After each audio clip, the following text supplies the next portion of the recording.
There have been many iconic characters throughout Dragon Ball's history, and there are only 3 unannounced characters left in Season 3.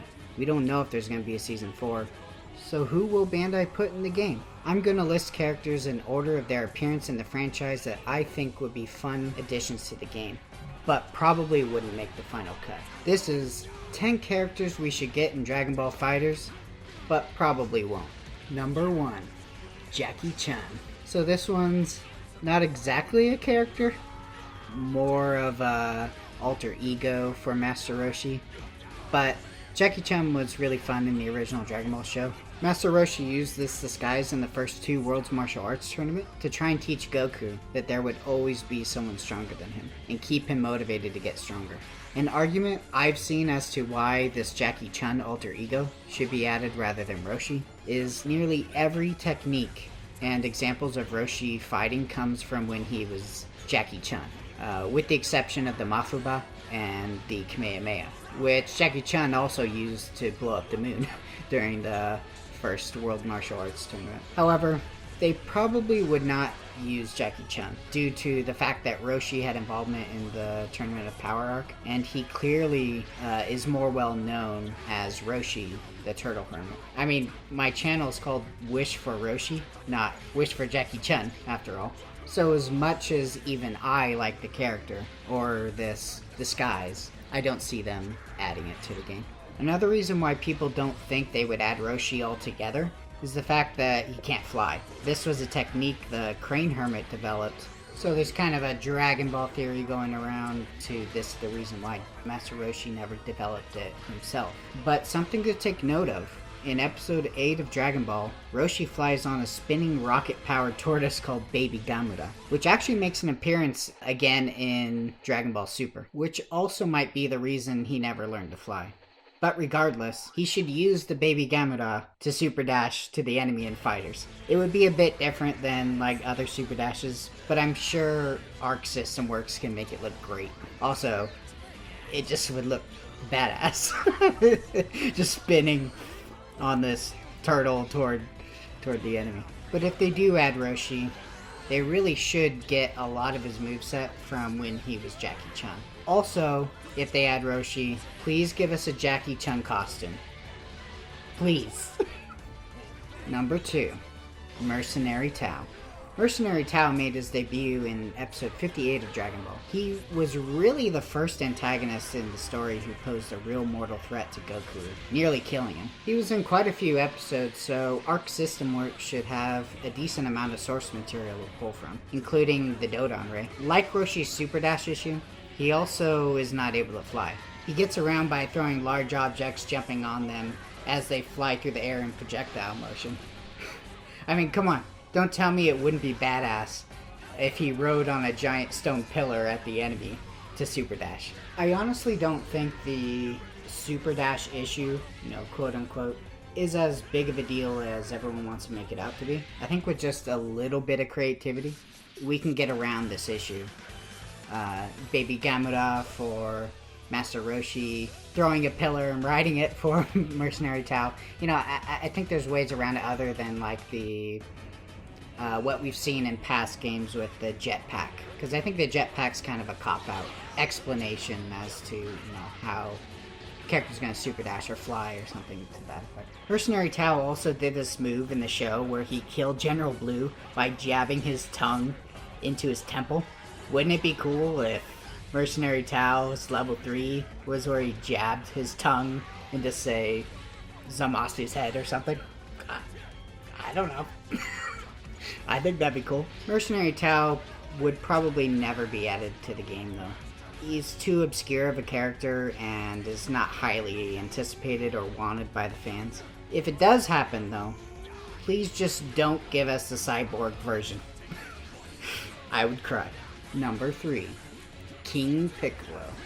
King Piccolo made his debut in episode 102 of Dragon Ball. He was going around getting revenge on martial artists for Mutai Ito, Master Roshi's teacher, imprisoning him with the Mafuba. He would be a fun character to play, and there's plenty of source material for him. One special attack he could do is lay eggs in combat, kinda like Nappa's Cybermen, hatching tambourine, cymbal, drum, and ukulele, or it could function more like Ginyu Force, where he just calls them in. Also, I didn't forget about our boy Piano.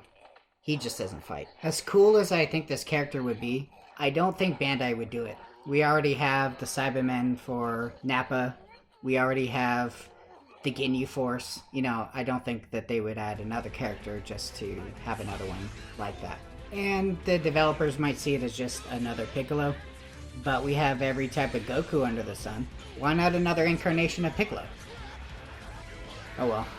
Moving on. Number 4. Yajirobe. Yajirobe is kind of a joke character in the story. And he's kind of one step lower than Yamcha on the power totem pole. But let's not forget, he climbed Korn's tower carrying Goku on his back. And he was the unsung hero in the fight against Vegeta. That sword is no joke. He also fought in a world tournament at the end of the Dragon Ball series, so there's a little bit of material to use for his attacks. In the end though, he's not a character in high demand by the fans, and they may need to take too many creative liberties where it just wouldn't be worth the effort or money to add him to the game. Number 5, and this is the last character of the original Dragon Ball series, Adult Chichi. Now, hear me out on this one. Yeah, she's a pretty weak character overall, as far as Dragon Ball characters go, but I would say she's at least on par with Adele. If we look back at the World's Martial Arts Tournament, the last one in the Dragon Ball series, she made it to the top 8 in the tournament, with much stronger contestants than previous tournaments due to the increased popularity with Tien and Goku in the previous tournament. She makes many attacks against Goku, so a clear fighting style can be developed by Arc System Works. Also, at the end of the Dragon Ball series, she gains access to the Bancho fan, which previous Dragon Ball games have used with Chichi, which I think is a nice touch. She could use the fan not only as a special attack, but also to propel herself forward through the air like a super dash.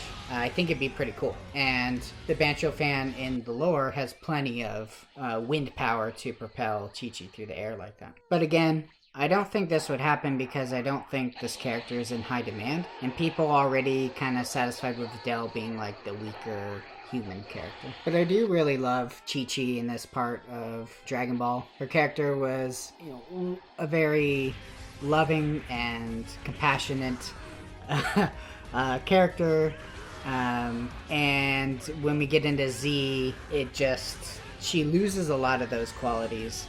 And Z really ruined the character for me, but if they were to put in the Dragon Ball adult Chichi, I would really enjoy that.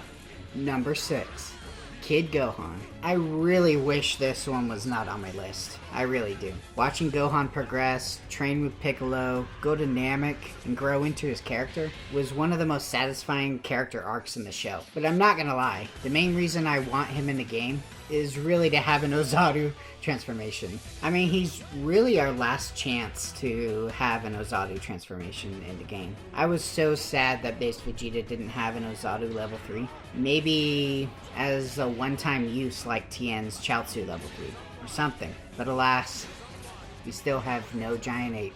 But I'm still hoping Kid Gohan can fill that position. I just don't think it'll happen.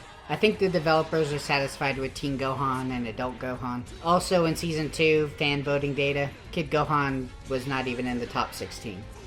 So, I just don't see him being a playable character. Number 7, Raditz. This one was a difficult decision to put on the list. He's a popular character. He has plenty of unique moves like the iconic Double Sundae, and who wouldn't want to run a team of Raditz, Nappa, and Vegeta? I mean, come on.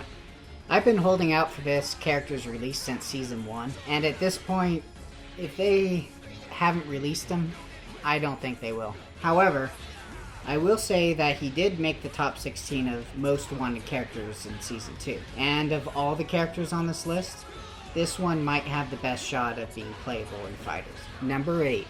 Mr. Satan. Mr. Satan is an extremely popular character. I used to think I would never understand his popularity as a playable character. I mean, the use of explosives didn't really make sense, for me at least. It broke the immersion so much, it wasn't even entertaining. However, just recently, my mind was completely changed on this subject. I think it was Gloku who came up with the idea. But he said that all the fighting that Mr. Satan would do could be imaginary.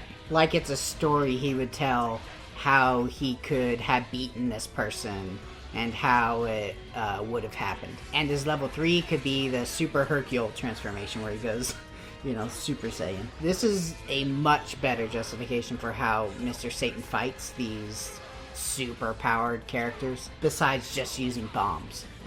This explanation also could fix the Super Dash issue. He could just fly if it's a story that he's telling. But do I think developers would do this? No. I honestly don't.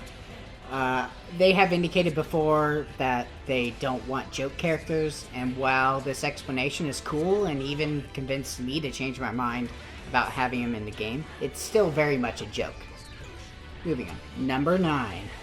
Majin Vegeta. Let's face it, Majin Vegeta is basically Super Saiyan 2 Vegeta with a different attitude. But I would say there is something more there. In Vegeta's last moments before he blew himself up in an attempt to destroy Majin Buu, he knew Goku was holding back in their previous fight, and recognized that family and friends didn't actually make him weaker, but he was stronger for it. It was the conclusion of a long and difficult positive character arc, culminating in a great self-sacrifice for those he loved. Because of that, this character, in my opinion, deserves to be in the game and is a personal favorite. That said, and even though Majin Vegeta made it in the top 16 wanted in Season 2, I don't think the character would be added to the game. The form is not different enough from Super Saiyan Vegeta, and I think Super Saiyan God Super Saiyan Evolved Vegeta has a better chance of being added than Majin Vegeta. Which I hope they don't add that one to the game, personally. We are only getting 3 more characters. Let's get some more variety. And number 10... Oob. Oob is an interesting character, because even though he debuted at the end of Dragon Ball Z, we could make the argument that he's not even canon anymore. After all, Oob showed up 10 years after the defeat of Kid Buu, and Dragon Ball Super started just a few years after the defeat of Kid Buu. So Oob's appearance is yet to happen in the canon timeline of Super. And now with all the Super Saiyan God transformations, Oob's purpose of being the new torchbearer to protect the planet is pretty moot. Not that this would stop the character from being added. They have added many non-canon characters to the game by this point. However, I think it demonstrates how the character has fallen out of favor. Also, considering he did not make the top 16 wanted characters in Season 2, I don't see him being added to the game either. And that's gonna make my top 10 characters we should get, but probably won't. Let me know in the comments section where you agree or disagree with my analysis. Or perhaps there's some additional characters you think we should get but probably won't. If you like this content, smash that like button and consider subscribing. I'm Wish for Roshi, and I'll see you in the next video.